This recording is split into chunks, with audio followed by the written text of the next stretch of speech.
السلام علیکم۔ میں اپنے یوٹیوب چینل اردو سیکھیے نورین کے ساتھ میں آپ سب کو خوش آمدید کہتی ہوں۔ آج ہم جماعت ہشتم کے نئے سبق پاکستان کے چند اہم تہوار کا اگلا حصہ پڑھیں گے۔ لوک ورثہ کا میلہ۔ پاکستانی تہذیب و ثقافت کے فروغ اور تحفظ کے لیے اسلام آباد میں ایک لوک ورثہ کا قومی ادارہ قائم کیا گیا ہے۔ پاکستانی بیٹا قواعد کی روح سے صفت نسبتی، کیونکہ پاکستان کے ساتھ تعلق ہے۔ تہذیب کہتے ہیں رسم و رواج اور ثقافت کہتے ہیں رہن سہن۔ فروغ دینا، بڑھانا، ترقی دینا، تحفظ یعنی حفاظت۔ تو پاکستانی تہذیب کو ترقی دینے کے لیے اور بڑھانے کے لیے اسلام آباد میں ایک ادارہ قائم کیا گیا ہے تاکہ پاکستانی ورثے کی، تہذیب و ثقافت کی حفاظت کی جا سکے، اسے تحفظ دیا جا سکے۔ اس ادارے کے زیر اہتمام یعنی کسی کے انتظام میں ہونا، ہر سال اکتوبر کے پہلے ہفتے میں لوک ورثہ میلہ منعقد کیا جاتا ہے۔ یعنی لوک ورثے کے میلے کا انعقاد ہر سال اس ادارے کے زیر اہتمام ہوتا ہے اور اکتوبر کے پہلے ہفتے میں یہ میلہ منعقد کیا جاتا ہے۔ یہ میلہ ایک ہفتہ جاری رہتا ہے، یعنی مسلسل ایک ہفتے تک لوگ یہاں پر آتے ہیں اور پاکستان کی تہذیب و ثقافت، یہاں کے رسم و رواج، یہاں کا رہن سہن، یہاں کے لباس، پہناوے، تمام چیزیں دیکھتے ہیں اور انہیں اندازہ ہوتا ہے کہ پاکستان کے مختلف صوبوں میں کون کون سے لباس پہنے جا رہے ہیں، وہاں کے تہذیب و ثقافت کیسی ہے، وہاں کے رسم و رواج کیسے ہیں، اور یہ سب جاننے کے لیے اکتوبر کے پہلے ہفتے کا انتخاب کیا گیا ہے۔ اس میلے میں رنگا رنگ تقریبات کا اہتمام کیا جاتا ہے۔ رنگا رنگ یعنی رنگ برنگی تقریبات، مختلف تقریبات، اہتمام یعنی انتظام کیا جاتا ہے۔ پاکستان کے مختلف صوبوں کی دستکاریوں اور گھریلو صنعتوں کی نمائش ہوتی ہے۔ دستکاریاں یعنی ہاتھ سے بنی ہوئی چیزیں یا ہاتھ سے چیزوں کو بنانا دستکاری کہتے ہیں، اور گھریلو صنعتیں یعنی وہ صنعتیں جو گھروں میں قائم کی گئی ہیں۔ نمائش یعنی دکھاوا۔ تو اس میلے کے اندر پاکستان کے مختلف صوبوں سے دستکار آتے ہیں، ہاتھ سے کام کرنے والے، اور وہ تمام چیزیں یہاں لے کر آتے ہیں جو مختلف صوبوں میں ہاتھ سے بنائی جا رہی ہیں، یا گھریلو صنعتوں میں یا گھر میں قائم کردہ صنعتوں کے اندر جو چیزیں بنائی جا رہی ہیں پاکستان کے مختلف حصوں میں، وہ نمائش کے لیے، دکھاوے کے لیے لاتے ہیں، جس سے ہر صوبے کی تہذیب و ثقافت کو جاننے کا موقع ملتا ہے۔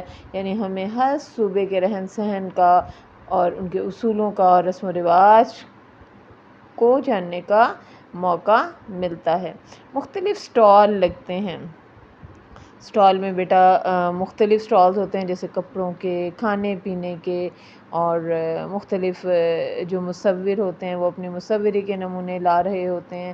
اسی طریقے سے کپڑوں کے سٹالز لگے ہوئے ہوتے ہیں کہ ہر صوبے کے اندر کون کون سے پہناوے ہیں، اور کھانے پینے کے لیے کون کون سی چیزیں ہیں جو مختلف صوبوں میں کھائی جا رہی ہیں، پسند کی جاتی ہیں، کیونکہ بعض لوگ مختلف صوبوں کے مختلف چیزیں کھا رہے ہوتے ہیں، ان کے بنانے کا، کھانے کا، پکانے کا اسٹائل مختلف ہوتا ہے۔ تو یہ تمام چیزیں لے کر مختلف لوگ اس میلے میں شامل ہوتے ہیں، اور بہت سے خطاط ہیں، بہت سے مصور ہیں جو اپنی خطاطی کے نمونے، مصوری کے نمونے یہاں پر دکھا رہے ہوتے ہیں۔ اس کے علاوہ مہندی کے سٹالز لگائے جاتے ہیں، اور مختلف کاریگر اور اس فن میں ماہر خواتین جو ہیں وہ مہندی کے ڈیزائنز لگاتی ہیں۔ اسی طرح چوڑیوں کے ڈیکوریشن پیسز کے سٹالز لگائے جاتے ہیں۔ موسیقی کی محافل وہاں پر سج رہی ہوتی ہیں، اور پتہ چلتا ہے کسی بھی جگہ پر پاکستان کے کسی بھی صوبے میں کس قسم کی موسیقی لوگ پسند کر رہے ہوتے ہیں۔ تو یہ تمام سٹالز جو ہیں وہاں کے صوبوں کی نمائندگی کرتے ہیں، اپنے اپنے علاقے کی نمائندگی کرتے ہیں، اور اسی طرح یہاں پر روایتی کھانوں کا میلہ بھی لگتا ہے، اور لوک ورثے کے میلے میں عالمی سطح پر بہت شہرت حاصل کر لی ہے۔